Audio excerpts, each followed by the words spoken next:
വർഷങ്ങളായി കൊണ്ടോടിയിലെ സ്വലാത്ത് ഉയരുന്നത് ആരുടെ നാവിൽ നിന്ന് ചൊല്ലിത്തന്നതാണ്? ഈ സ്വലാത്ത് കൊണ്ട് കൊണ്ടോടിക്ക് മാറ്റം വന്നിട്ടുണ്ടെങ്കിൽ, ഈ സ്വലാത്ത് കൊണ്ട് കൊണ്ടോടിയിലെ ജനങ്ങൾക്ക് പള്ളിയോട് സ്നേഹം വന്നിട്ടുണ്ടെങ്കിൽ, ഈ സ്വലാത്ത് കൊണ്ട് കൊണ്ടോടിയിലെ ജനങ്ങൾക്ക് എന്തെങ്കിലും ഹാജത്തുകൾ നിറവേറിയിട്ടുണ്ടെങ്കിൽ, കളവ് പറയാത്ത, ഫസാദ് പറയാത്ത, ഈബത്ത് പറയാത്ത പുഞ്ചിരി കൊണ്ട് കേരളക്കരയുടെ ഹൃദയത്തെ മുഴുവനും വരിഞ്ഞു മുറുക്കി സ്വീകരിച്ചു കളഞ്ഞ പ്രിയപ്പെട്ട ശൈഖുനാ KP അബൂബക്കർ സറഫിന്റെ നാവിൽ നിന്ന് അടർന്നു വീണ സ്വലാത്തിന്റെ ഇജാസത്താണ്. അല്ലാഹു അത് സ്വീകരിക്കുമാറാകട്ടെ. അവരൊക്കെ മരണപ്പെട്ടു പോയത്, വിട പറഞ്ഞു പോയത് സ്വർഗീയ കാഴ്ചകൾ. ആ മുഖം കണ്ടാൽ തന്നെ അറിയാം, സ്വർഗീയ കാഴ്ചകൾ കാണാതെ ആ മുഖം അങ്ങനെ പരിലസിക്കില്ല. അങ്ങനെ പരിലസിച്ച് വിട പറഞ്ഞു പോയി. നമ്മൾ എങ്ങനെ മരിക്കാനാണ് കാത്തിരിക്കുന്നത്? രാത്രി നമ്മൾ അവസാനം വെക്കുന്നത് മൊബൈൽ, രാവിലെ ആദ്യം എടുക്കുന്നത് മൊബൈൽ.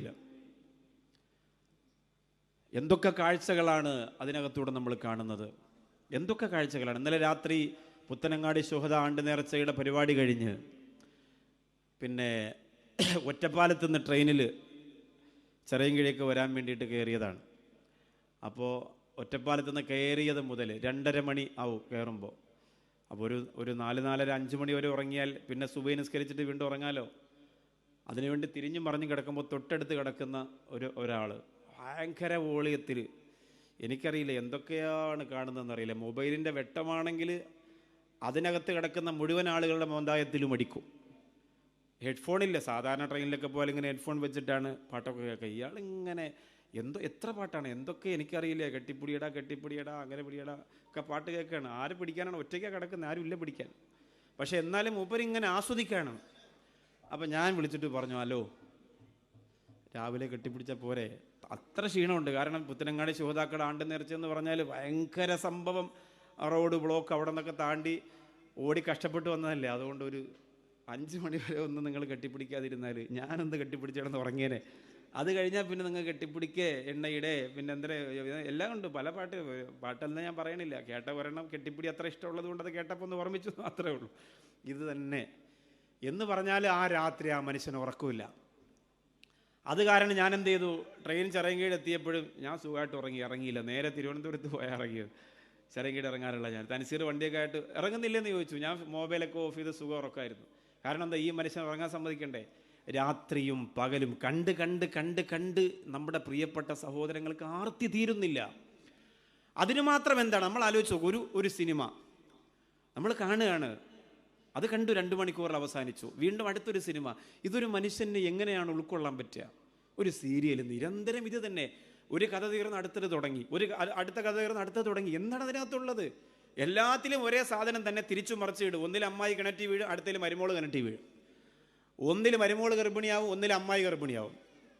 ഒന്നിൽ തന്ത ആരെന്നറിയാൻ വയ്യ, ഒന്നിൽ കുഞ്ഞാരെന്നറിയാൻ വയ്യ.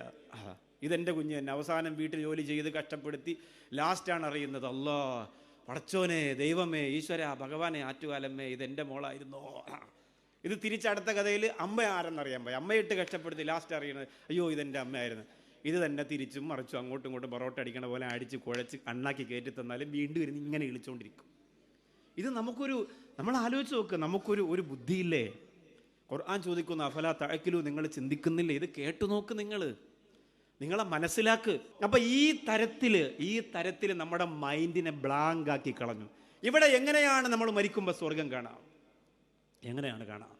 പൂരപ്പറമ്പുകളിൽ, ഉത്സവ പറമ്പുകളിൽ നമ്മൾ എത്ര കൊല്ലം കൊണ്ട് ആടുന്നു, ചാടുന്നു, തുള്ളുന്നു. എന്നിട്ട് നമുക്ക് എന്തേ മതിയാകാത്തത്? നമുക്കെന്തേ അതിൻ്റെ ഒരു പരിധിക്കപ്പുറത്തേക്ക് നമ്മൾ പോകുന്നത് എന്തുകൊണ്ടാണ്?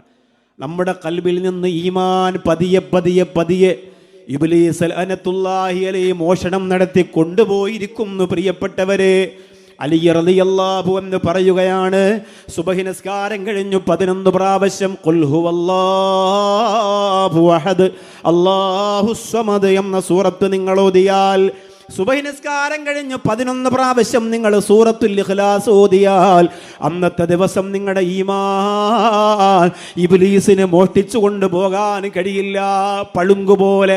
ആ ദിവസം നിങ്ങൾ മരിക്കുകയാണെങ്കിൽ ഈമാനിന്റെ പരിസ്വരത്തോടുകൂടി, പരിമളത്തോടുകൂടി മരണപ്പെടാൻ നിങ്ങൾക്ക് കഴിയുമെന്ന് മഹാനായ അലി ഇബ്നു അബീ ത്വാലിബ് റളിയല്ലാഹു അൻഹു പറയുന്നു.